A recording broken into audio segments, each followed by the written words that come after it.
Hello, this is Azrael, and in this video we will be talking about spirit contact. Now, before we get started, I would like to make a few points. One, if you are mentally ill or have a history of mental illness or emotionally unstable, I don't think you should do this. At least wait until you're stable. Second, uh, even though a lot of ancient cultures used drugs, including some modern cultures using drugs to alter the state of mind for this kind of practice, I would advise against it because one, drugs can be harmful, obviously, and two, it's best that you are able to do this with a clear mind so you know that it came from you or a spirit, not a drug induced hallucination. I also believe that magicians should be able to put themselves into this alternate state without using a crutch. And thirdly, perhaps the most dangerous is that people do not add protection. Learn how to add protection according to your specific religious belief or magic tradition. This is why so many people get themselves in trouble when they do things like a Ouija board. Yes, their Ouija boards can be dangerous, but most of the time people just plop them out of the box, hop to it, call out to the spirit world and ask, is there anybody here wanting to speak? The problem with this is it's just like unlocking your doors, going to the computer, putting your name and all of your identifying information out there, and leaving your door unlocked. Okay? You wouldn't do that in real life, obviously. Don't do this. If you think it's just a game or not, just don't do that.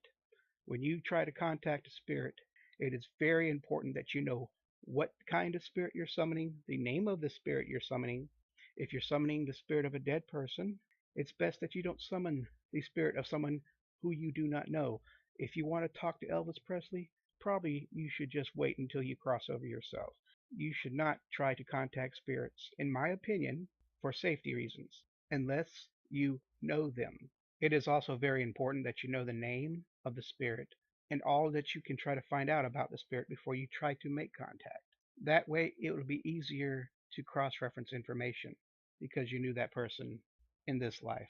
And if you are contacting a non human entity, you have its name and other things that you can cross reference to make sure you have the right spirit.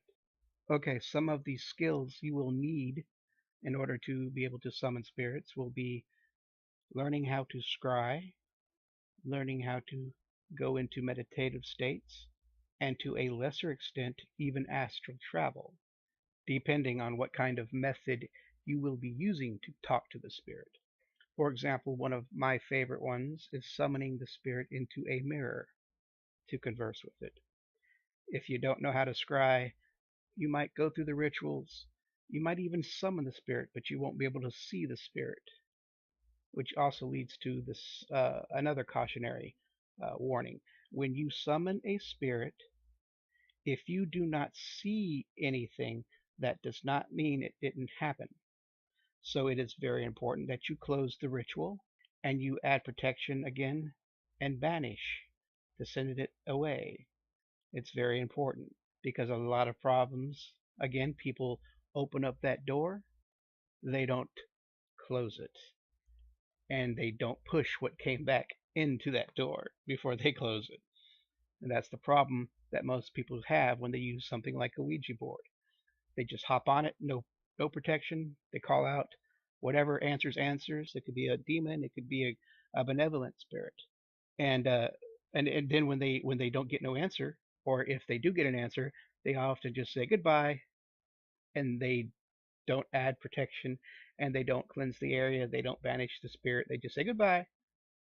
It's like bringing somebody into your house saying, "Oh, thanks for coming. Well, I'm going to the room, in the other room. Goodbye." You're not really sending them out. Okay, evil spirits like to take advantage of this. And now you probably need to know the definitions between two words that often get used interchangeably when they're technically different: evocation and invocation. Okay, these are two different things. Evocation is when you evoke a spirit outside of your circle or outside of yourself. Okay, um, an invocation is when you summon the spirit within the circle or within yourself. Okay, channeling is a form of invocation. Summoning a spirit into a triangle that's popular in high magic would be an evocation. And then you have technically uh, petitioning, which is I guess, a form of evocation. You're not really summoning the spirit. Petitioning is technically what people do when they pray to their gods, um, or like the Catholics when they pray to Saint Mary. They're not worshiping her. They're talking to her. They're not summoning Mary either. They are petitioning her in hopes that she will hear the prayer and send the blessing back. That's called petitioning, and also divination. The main reason for this is that, let's say you summon a spirit, you don't want to necessarily have to summon it again to hear what's going on, to check out its progress. You could use a form of divination to see if what's going on, what part. Like if you summon a spirit to help find you a new job, you don't need to summon that spirit again to say, hey, what's going on. It's perform divination, and that through that divination it will tell you. Okay, so the rest of the information will be learn as you go, because there's just too many different uh, things that goes on in different cultures to explain it all in one video. So as I teach each technique, I'll elaborate.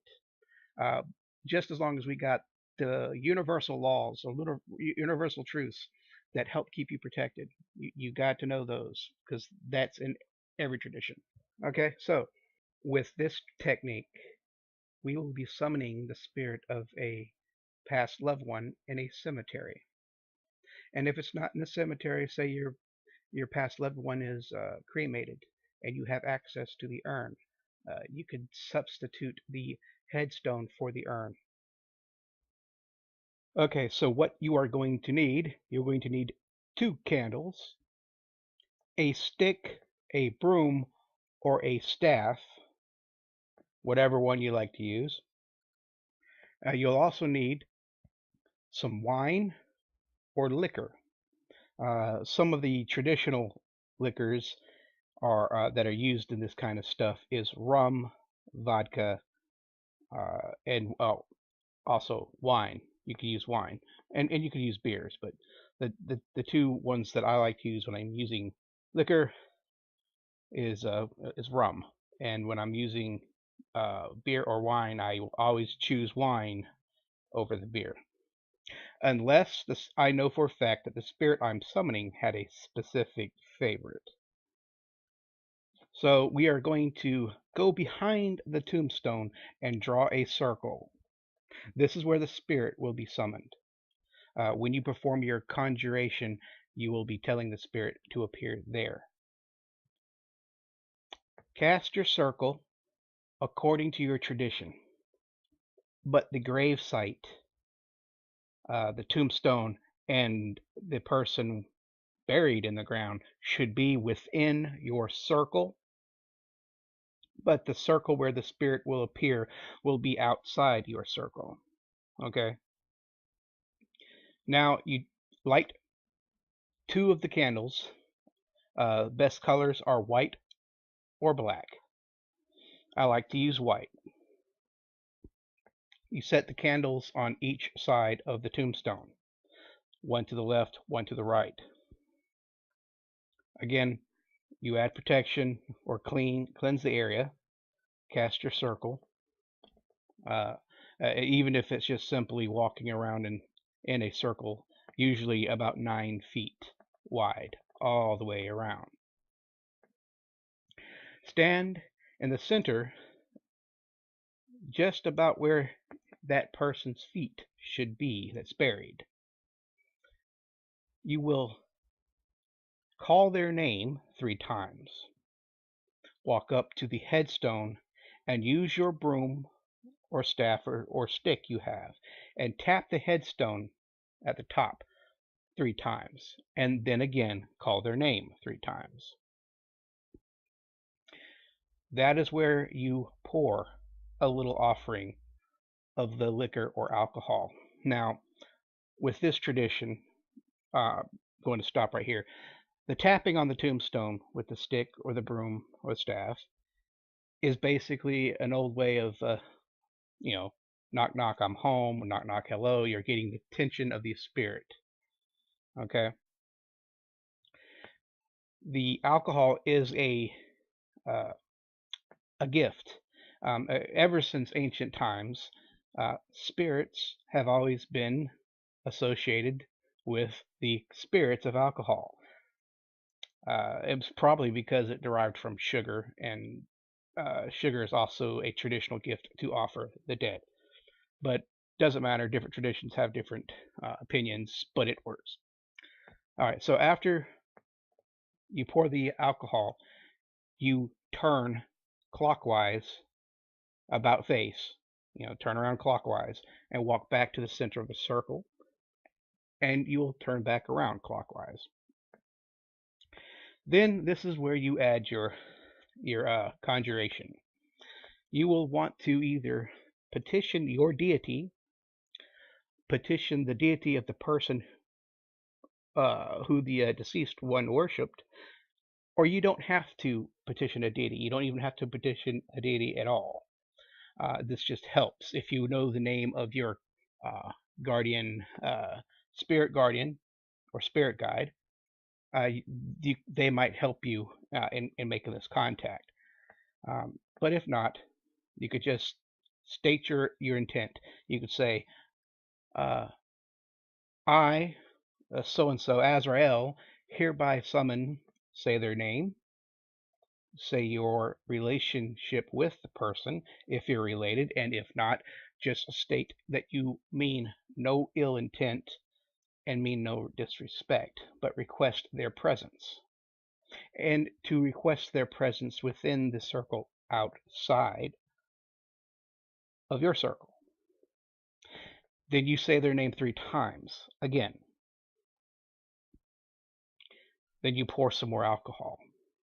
And then you take your staff or whatever stick you're using and you tap it on the ground at the foot of their grave plot. And if they're in an urn and you're doing this in your house, just basically 6 feet to 5 feet away from the urn. You tap it on the ground 3 times and call their name. Boom, John Doe, John Doe, John Doe. And then repeat what you said. This is very important. I could give you a pre-written incantation, but I find it that personalizing these kind of rituals for each individual works better than a pre-written spell. To me, it just is, because you put a little bit of yourself, more thought into this ritual, and by doing so, you help make it. You just help make it work, basically. Now, you understand a little bit of the symbolism for the alcohol, the stick, tapping. The circles are obviously for protection. Here is what's really going to make it work. For this technique to work in summoning the spirit, you have to learn how to scry. Now, that's basically, if you don't know what that is, that's where you're basically looking into a mirror, a reflective surface like a bowl filled with water, a river, a lake, a puddle on the ground, or even looking at a crystal ball. Okay, this you're going to scry using the shadows. When you turn out the lights, or when you're outside in the dark, there's that part of the darkness that you can't see anything. You can't see the trees before you. You can't see nothing. This is what you need to do. You need to look into those shadows, that shadow, and start to scry, and start to have what you're trying to scry materialize within that shadow. You can do this by just practicing how to scry using a magic mirror, or if you don't have one, months before you do this spell, turn off the lights in your house and just gaze into the shadows. Of course, always before you do any kind of magic protection, protection. Even if it's protective magic, add protection on top of protection. It's just precautionary. But just gaze into those shadows, and you will eventually keep your mind clear. Look into that darkness as if you're just looking down a hallway, and you'll be surprised. You'll start seeing the shadows move, you'll start seeing colors, you'll start seeing images. This skill is very important to make this ritual work to where you can see the spirit in a visual form. Now, after the spirit appears, that is when you ask your questions or say what you have to say, ask it to do a favor for you, blah, blah, blah. Okay. Now, remember, just because a spirit does not appear did not mean that your ritual did not work. It probably did show up. Something else might have also came along. So always close your ritual. Always banish. More than likely, if it did not work, it is user error. It is your fault. You're not good at scrying, for example. That's the end of the ritual. Well, after you converse with the spirit, uh, after you summon it, you always give it a license to depart, where you basically thank the spirit for coming, tell them that they may go, and then you close your ritual. And you do this in this specific ritual. You add protection and you banish. Now, one thing I like to do, one ritual that I do after every spirit summoning is I like getting my brain off that frequency. So I do something physical, like I'll drink a soda, I will eat a sandwich, I will go take a shower, something that roots my senses back into the physical, from out from my altered state of mind. This is very important because even after you've summoned a spirit and you've banished the spirit, your mindset still might be in uh, that zone, and that can sometimes cause problems.